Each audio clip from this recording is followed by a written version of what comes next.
This was another fan we put up when we bought the house, or actually shortly afterwards. This is the Hampton by Midili in my brother's room. Comes with the remote. We didn't hook up the remote because we were afraid we were going to lose it. Now that we're ready to hook up the remote, we can't find it, so we're just running it off the 3-speed wall control here.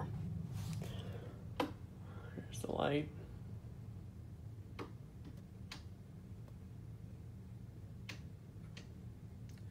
There's low, which is what it runs on if he uses it.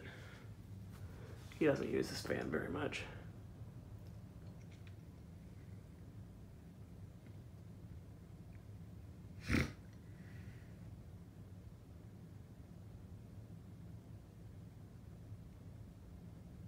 There's low speed.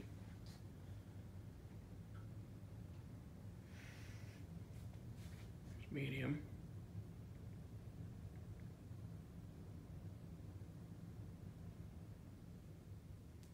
That paddle fan in the living room is making an irritating rattling noise.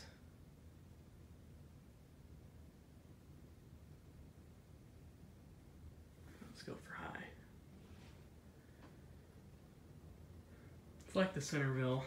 It's too small for the room, but it whips on high. But it'll never get used on high. My brother never uses it on high. This one wobbles a little bit too, but not too bad.